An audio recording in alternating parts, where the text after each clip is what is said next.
Hello everyone, इस video lecture में हम लोग BSc 6 semester zoology paper first के क्वेश्चन पेपर को सोल्व करेंगे जो कि एमजीकेवीपी यूनिवर्सिटी में कराया गया है। चलिए देख लेते हैं किस प्रकार के क्वेश्चन पूछे गए हैं। सबसे पहले क्वेश्चन पूछा गया है आर्केन्ट्रोन इज प्रेजेंट इन, आर्केन्ट्रोन में पाया जाता है। तो आर्केन्ट्रोन किस में पाया जाता है? हमने आप लोग को बताया था कि गैस्ट्रुला स्टेज में आप लोग देखेंगे तो इस प्रकार से आप लोग को अंदर क्या देखने को मिलेगा, आर्केन्ट्रोन देखने को मिलेगा। नेक्स्ट क्वेश्चन पूछा गया है in salamanders compels limbs is the regenerated within, salamander में पूरा पैर में पुनर्जीवित होता है तो कितने दिनों में होता है? ये 45 दिनों में होता है। नेक्स्ट क्वेश्चन पूछा गया है conditions in which gene ratio maintains constant for a species, परिस्थिति जिसमें जीन अनुपात किसी प्रजाति के लिए स्थिर रहता है। तो हमने आप लोग को बताया था कौन कौन सा ऐसा कंडीशन था, जब हमारा सेक्सुअल सिलेक्शन नहीं हो, no sexual selection, no mutations, no genetic drift और नो जीन फ्लो और रैंडम मेटिंग। ये कंडीशन जो होती है इसमें हमारा जो जीन का अनुपात होता है वो क्या होता है, कांस्टेंट रहता है। तो यहाँ पे आप लोगों को नो नहीं दिया है यहाँ पर, तो ये सब तो गलत हो जाते हैं, लेकिन जो रैंडम मेटिंग होता है ये क्या होता है, सही हो गया। नेक्स्ट क्वेश्चन आप लोगों से पूछा गया है the force that initiate evolutions is, वह बल जो विकास की शुरुआत करता है वो क्या कहलाता है, वो होता है वेरिएशंस। वेरिएशंस की वजह से ही क्या आते हैं, इवोल्यूशंस होते हैं। नेक्स्ट क्वेश्चन पूछा गया है the experiment that stimulate conditions present on early अर्थ, प्रयोग जिसमें प्रारंभिक पृथ्वी पर मौजूद परिस्थितियों का अनुकरण किया गया। तो किस प्रयोग में किया गया? तो वो किया गया था मिलर उरे एक्सपेरिमेंट में। नेक्स्ट क्वेश्चन आप लोगों से पूछा गया था examples of homologous organs is, homologous organs का एग्जाम्पल्स है। तो होमोलोगस का मतलब क्या होता है कि जो स्ट्रक्चर हो इनका समान होना चाहिए लेकिन जो इनका फंक्शंस है वो डिफरेंट होना चाहिए। इसको हम क्या कहते हैं, होमोलोगस ऑर्गन्स कहते हैं। इसमें देखिए क्या होता है कि arm of humans and wings of birds, ये क्या होते हैं, इनका संरचना देखेंगे अंदर से एनाटोमी इनका समान रहेगा, लेकिन ये जो होता है ह्यूमंस जो होता है इनका जो आर्म होता है ये काम को करने में यूज करते हैं, जो विंग्स होते हैं बर्ड्स के ये क्या करते हैं, उड़ने में यूज करते हैं। तो इनका फंक्शन जो होता है ये डिफरेंट हो जाता है, इसीलिए क्या होता है, ये होमोलोगस ऑर्गन्स होता है। नेक्स्ट क्वेश्चन पूछा गया है missing link between reptiles and birds is, सरीसृपों एवं पक्षियों के बीच का एक लुप्त कड़ी माना जाता है। तो किसको माना जाता है, ये आर्कियोप्टेरिस जो होता है इसको माना जाता है। क्वेश्चन पूछा गया है an examples of convergent evolutions is, convergent evolutions का उदाहरण है तो क्या है, wings of hawkmoth and wings of hawk, hawkmoth का पंख और बाज का पंख, ये कन्वर्जेंट इवोल्यूशंस का एग्जांपल्स है। नेक्स्ट क्वेश्चन पूछा गया inheritance of specific traits become clear due to, विशिष्ट लक्षणों की वंशानुगत किसके कारण स्पष्ट हो गया? तो जो मेंडल ने मटर पे अपना प्रयोग किया था इसके वजह से स्पष्ट हो गया कि जो हमारे कैरेक्टर से वह वन जनरेशन से दूसरे जनरेशन में पास होता रहता है। नेक्स्ट क्वेश्चन आप लोगों से पूछा गया है the sequence of origin of life में बी, जो सीक्वेंस ओरिजिन ऑफ लाइफ का वो हो सकता है तो वो क्या होता है कि सबसे पहले आया amino acid, protein and chlorophyll, ये इसका सीक्वेंस होगा। नेक्स्ट क्वेश्चन देखिए जिसमें आप लोगों से पूछा गया है vermiform appendix in man is, man में वर्मीफार अपेंडिक्स जो होता है वो क्या होता है, एक वेस्टिजियल ऑर्गन की तरह पाया जाता है।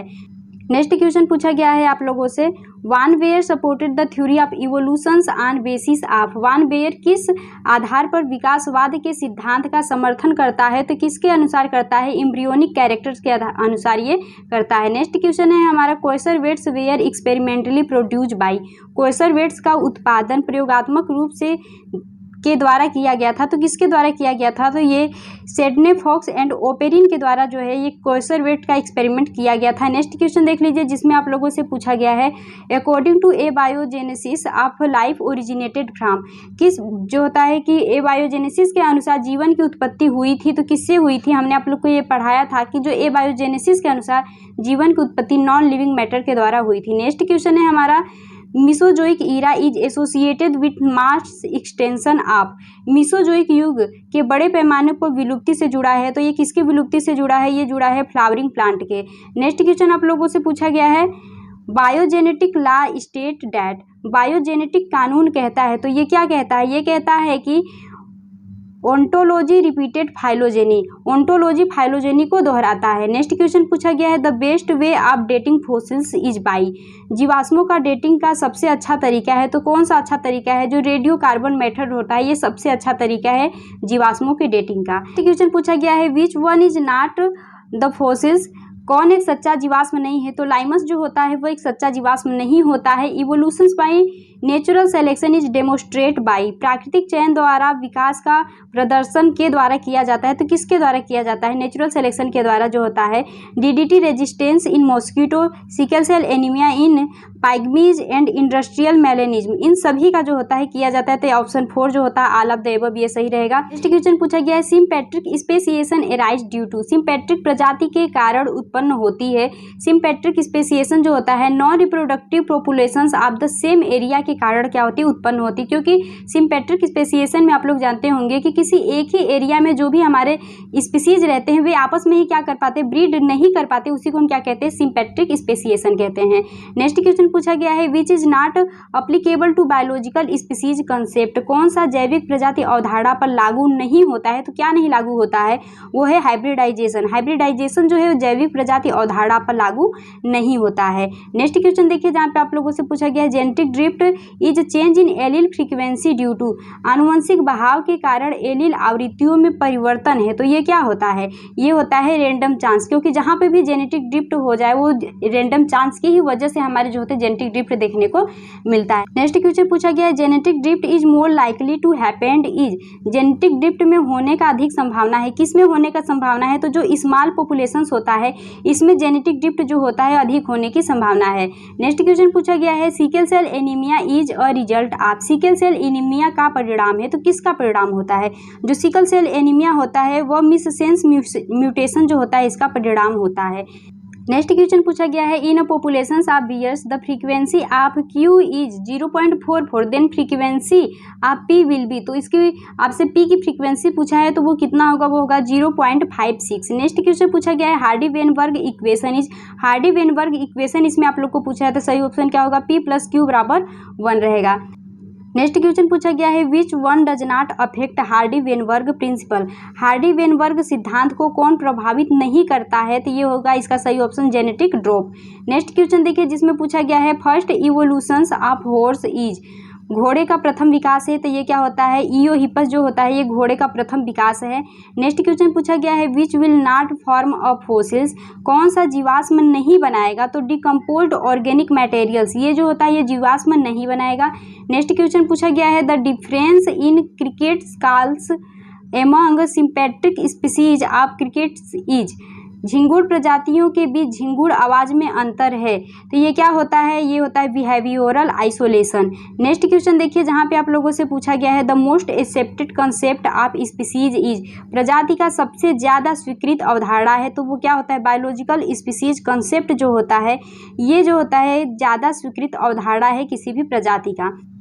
नेक्स्ट क्वेश्चन पूछा गया है marsupials are examples of adaptive radiations, marsupials को अनुकूली विकिरण का उदाहरण कहते हैं। तो ये ऑस्ट्रेलियंस होता है। नेक्स्ट है हमारा who demonstrate that life originated from pre existing cells, किसने दर्शाया कि जीवन की उत्पत्ति पूर्व मौजूद कोशिकाओं से होती है? तो इसने लुई पास्चर ने इसको बताया था। नेक्स्ट क्वेश्चन हमारा पूछा गया है theory given by Louis Pasteur is, Louis Pasteur ने कौन सा थ्योरी दिया था? तो इन्होंने दिए थे germ theory of disease. Next question पूछा गया है which is not including in natural selection, natural selection में हमारे क्या नहीं आता है? तो नेचुरल सिलेक्शन देखेंगे तो 3 प्रकार का होता है। पहला होता है stabilising selection, directional selection and descriptive selection, और ये जो टेक्निकल सिलेक्शन होता है ये नहीं होता है। तो इसका सही ऑप्शन क्या रहेगा? Technical selection. क्वेश्चन पूछा गया है what does happened in descriptive selection, विघटनकारी चयन में क्या होता है? तो इसमें होता है members of both extremely are selected, दोनों चरम के सदस्यों का चयन होता है। नेक्स्ट क्वेश्चन पूछा गया origin of life tools place in, जो ओरिजिन ऑफ लाइफ होता है जीवन की उत्पत्ति किस काल में हुई थी? तो वो हुआ था प्री कैम्बियम, जो प्री कैम्बियम काल है इसमें हुआ था। नेक्स्ट क्वेश्चन पूछा गया है who did call water of primitive sea as prebiotic soup, किसने आदिम समुद्र के जल को प्रीबायोटिक सूप कहा है? तो किसने कहा था? इसको हेल्डेन ने कहा था। नेक्स्ट क्वेश्चन पूछा गया है the process of convergence of spermatid to sperm is called, यहाँ पे आप लोगों से पूछा गया है स्पर्मेटिड के स्पर्म में बदलने की प्रक्रिया को क्या कहते हैं? तो इसको कहते हैं स्पर्मियोजेनेसिस। नेक्स्ट क्वेश्चन देखिए जहाँ पे आप लोगों से पूछा गया है testosterone belong to a class of hormones called, testosterone नामक हार्मोन्स के वर्ग से संबंधित है। तो टेस्टोस्टेरोन जो होता है ये एंड्रोजन नामक जो होता है वर्ग से संबंधित होता है। नेक्स्ट क्वेश्चन है हमारा cell responsible for nourishment of germ cells are, जनन कोशिकाओं के पोषण के लिए उत्तरदायी कोशिकाएं हैं तो क्या होती हैं, सर्टोली सेल्स होती हैं, क्योंकि सर्टोली सेल्स ही होती हैं जो कि जो भी जनन कोशिकाएं होती हैं उनको न्यूट्रिशन देने का काम करती हैं। नेक्स्ट क्वेश्चन पूछा गया है which one is not gonadotropin, कौन एक गोनेडोट्रोपिन नहीं है, तो टेस्टोस्टेरोन जो होता है ये गोनेडोट्रोपिन नहीं है। नेक्स्ट क्वेश्चन है primary oocyte are arrested at, प्राथमिक अंडाणु कोशिका चक्र पर बाधित होती है तो ये जो होती है कब बाधित होती है, आप लोग को पता होगा मियोसिस फर्स्ट के प्रोफेज फर्स्ट स्टेज में ये जो होती है ये बाधित हो जाती है। नेक्स्ट क्वेश्चन पूछा गया है secondary oocyte divide two produce, secondary oocyte divide होती है तो वो क्या प्रोड्यूस करती है, तो आप लोग को पता होगा कि जब स्पर्म एग के पास पहुंचता है तो एग जो होता है उसके अंदर सेकेंडरी oocyte उस समय रहता है, तब जाकर के क्या होता है कि ये सेकेंडरी oocyte डिवाइड होता है और बनाता है ओवम को एंड सेकेंड पोलर बॉडीज को। नेक्स्ट क्वेश्चन आप लोगों से पूछा गया है oocyte release from ovary is, अंडाशय से निकला अंडाणु होता है तो वो कैसा होता है, वो सेकेंडरी oocyte होता है। नेक्स्ट क्वेश्चन पूछा गया है membrane surrounding secondary oocyte is, द्वितीयक अंडाणु के चारों ओर पाई जाने वाली झिल्ली तो क्या होता है, जोना पेलुसिडा होता है, हमने आप लोग को बताया था। नेक्स्ट क्वेश्चन पूछा गया है acrosomes is present in, acrosome present होता है तो वो स्पर्म में आप लोग देखेंगे एक्रोसोम प्रेजेंट होता है जिसके अंदर हाइल्यूरोनिडेज एंजाइम्स भरा होता है। नेक्स्ट क्वेश्चन पूछा गया है आप लोगों से स्पर्म आर प्रोड्यूज इन, शुक्राणुओं का निर्माण में होता है, शुक्राणुओं के निर्माण कहाँ पे होता है, तो सेमनीफेरस ट्यूब्यूल्स जो होता है वहाँ पे शुक्राणुओं का निर्माण होता है। नेक्स्ट क्वेश्चन है fusion of sperm with egg is called, शुक्राणु का अंडा से मिलना क्या कहलाता है, तो जब फ्यूजन होता है स्पर्म का और एग का तो उसको हम कहते हैं फर्टिलाइजेशन। नेक्स्ट क्वेश्चन पूछा गया है cell divisions without growth is called, cell बिना वृद्धि के कोशिका विभाजन क्या कहलाता है, क्लीवेज कहलाता है। नेक्स्ट क्वेश्चन है हमारा type of cleavage present in insect is, insect में किस प्रकार का क्लीवेज होता है, तो इंसेक्ट में सुपरफिशियल टाइप क्लीवेज आप लोग को देखने को मिलता है, superficial meroblastic cleavage. Next question आप लोगों से पूछा गया है which is not derived from mesoderm, कौन एक मीसोडर्म से निर्मित नहीं होता है, तो जो नर्वस सिस्टम होता है हमने आप लोग को बताया था कि इक्टोडर्म जो होता है जितने भी नर्वस सिस्टम बनाने का काम करता है वो इक्टोडर्म करता है। नेक्स्ट क्वेश्चन आप लोगों से पूछा गया है यहाँ पर the process of formations of 3 germ layers is called, तीनों जर्म लेयर का जो फॉर्मेशंस होता है तो उसको क्या कहते हैं, उसको कहा जाता है गैस्टुलेशन। नेक्स्ट क्वेश्चन है द सेल मूवमेंट ड्यूरिंग चिक गैस्टुलेशन इज कॉल्ड, चूजे के गैस्टुलेशन के दौरान कोशिका चलन कहलाती है तो वो उसको क्या कहते हैं, उसको कहा जाता है इनग्रेशन। नेक्स्ट क्वेश्चन आप लोगों से पूछा गया है when fate of cells depend on its positions in embryo it is called, तो इसको क्या कहा जाता है, इसको कहा जाता है कंडीशनल स्पेसिएशन। नेक्स्ट क्वेश्चन है हमारा cell capables to differentiate is to any type of cells is, किसी भी प्रकार की कोशिका में विभेदित होने की क्षमता वाली कोशिका है तो उसको क्या कहा जाता है, प्लूरिपोटेंट सेल कहा जाता है। नेक्स्ट क्वेश्चन हमारा पूछा गया है study of process of ageing is called, उम्र बढ़ने की प्रक्रिया का अध्ययन कहलाता है तो उसको कहा जाता है जेरेंटोलॉजी। एंड नेक्स्ट क्वेश्चन हमारा पूछा गया है क्लॉक ऑफ एजिंग इज, उम्र बढ़ने की घड़ी किसको कहते हैं, तो जो थाइमस ग्लैंड होता है उसको उम्र बढ़ने की घड़ी कहा जाता है। Ability to form a new individuals from body part, शरीर के अंग से एक नई व्यक्ति को बनाने की क्षमता को हम क्या कहते हैं, उसको कहा जाता है रीजेनरेशन। नेक्स्ट क्वेश्चन पूछा गया है regeneration of limbs is on examples of, limbs का रीजनरेशन होना किसका एग्जाम्पल है, तो ये एग्जाम्पल है ईपीमॉर्फोसिस का। क्वेश्चन पूछा गया है amphibians Metamorphosis is under control of, amphibians में जो मेटामॉर्फोसिस होता है वो किसके द्वारा कंट्रोल किया जाता है, तो पिट्यूटरी एंड थायराइड ग्लैंड के द्वारा कंट्रोल किया जाता है।